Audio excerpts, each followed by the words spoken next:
బులెటిన్లో ఇప్పుడు speed news చూద్దాం. కామారెడ్డి జిల్లాలో ఇందిరమ్మ ఇళ్లు కోసం వినూత్న ప్రయత్నం చేశారు. బీబీపేట గ్రామానికి చెందిన ఓ మహిళకు 18 మంది లబ్ధిదారుల లిస్టులో పేరు ఉండడంతో ఇళ్లు నిర్మాణం కోసం అనుమతి ఇవ్వలేదు. దీంతో ఆ మహిళ సీఎం రేవంత్ రెడ్డి, మంత్రి పొంగులేటి, ఎమ్మెల్యే వెంకటరమణారెడ్డి ఫ్లెక్సీ పట్టుకొని పాదయాత్ర నిర్వహించింది. కూటమి ప్రభుత్వం సూపర్ 6 పథకాల పేరుతో ప్రజలను మోసం చేసిందన్నారు మాజీ ఎమ్మెల్యే మేఘా వెంకట ప్రతాప్. ఎన్డీఏ పాలనలో రైతు భరోసా, తల్లికి వందనం వంటి సంక్షేమ స్కీంలకు నిధులు విడుదల చేయలేదన్నారు. నూజివీడిలో వైసీపీ వెన్నుపోటుకు 2 ఏళ్లు పేరుతో నిరసన చేపట్టారు. బిల్లులు చెల్లించాలని తెలంగాణ ప్రభుత్వానికి చిన్న కాంట్రాక్టర్లు విజ్ఞప్తి చేశారు. పనులు పూర్తయి ఏళ్లు గడుస్తున్నా బిల్లులు చెల్లించలేదని చెప్తున్నారు. మన ఊరు మనబడి పథకం కింద పనులను స్థానిక కాంట్రాక్టర్లకే అప్పగించాలని చెప్తున్నారు.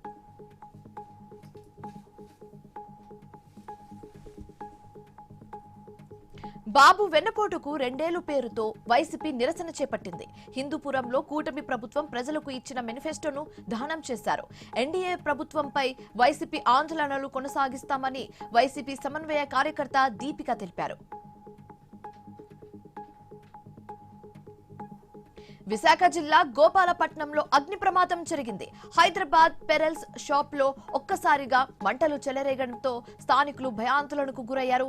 మంటలు వేగంగా వ్యాప్తి చెందడంతో షాప్ లో ఉన్న సామగ్రి అగ్నికి ఆహుతైపోయింది. ఘటన స్థలానికి చేరుకున్న ఫైర్ సిబ్బంది మంటలను అదుపు చేశారు. భద్రాద్రి కొత్తగూడెం జిల్లాలో విషాదం చోటు చేసుకుంది. బండిరేవు గ్రామ సమీపంలో జరిగిన రోడ్డు ప్రమాదంలో 2 అన్నతమ్ములు స్పాట్లోనే చనిపోయారు. ఎదురుగా వస్తున్న వాహనాన్ని తప్పించబోయి ట్రాక్టర్ను ఢీకొట్టడంతో ఈ ప్రమాదం జరిగింది. అన్నదమ్ములు 2 మృతి చెందడంతో గోంపల్లిలో విషాద ఛాయలు అలుముకున్నాయి. రాజమండ్రిలో వైసీపీ టీడీపీ పోటాపోటీ ఆందోళనతో ఒక్కసారిగా ఉద్రిక్తత చోటు చేసుకుంది. కూటమి ప్రభుత్వం ఇచ్చిన హామీలను విస్మరించిందని వైసీపీ నేతలు ఆగ్రహం వ్యక్తం చేశారు. మరోవైపు వైసీపీ ఆరోపణలకు టీడీపీ గట్టి కౌంటర్లకు దిగింది. పరిస్థితి ఉధృతంగా మారడంతో పోలీసులు బందోబస్తు ఏర్పాటు చేశారు. మెగా డిఎస్సీ పేరుతో నిరుద్యోగులను కూటమి ప్రభుత్వం మోసం చేసిందన్నారు మాజీ ఎమ్మెల్యే కాటసాని రామ్ భూపాల్ రెడ్డి. ఎన్డీఏ ప్రభుత్వం అధికారంలోకి వచ్చిన 2 ఏళ్లు అవుతున్నా ఇచ్చిన హామీలను ఒక్కటి కూడా అమలు చేయలేదని చెప్తున్నారు. కూటమి ప్రభుత్వం వైఫల్యాలకు నిరసనగా మేనిఫెస్టోను దగ్ధం చేసి నిరసన చేపట్టారు. ఆసిఫాబాద్ జిల్లా అంకుషాపూర్లో గ్రామస్తులు నిరసనకు దిగారు.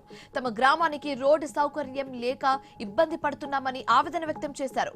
గుంతల రోడ్డుతో అంబులెన్స్ కూడా రావడం లేదని చెప్తున్నారు. 80 ఆదివాసీలు ఉన్న కుటుంబాలున్న గ్రామాన్ని ఖాళీ చేస్తామని భయపెడుతున్నారని వాపోయారు. అధికారులు స్పందించి తమ గ్రామానికి రోడ్డు మంజూరు చేయాలని విజ్ఞప్తి చేశారు.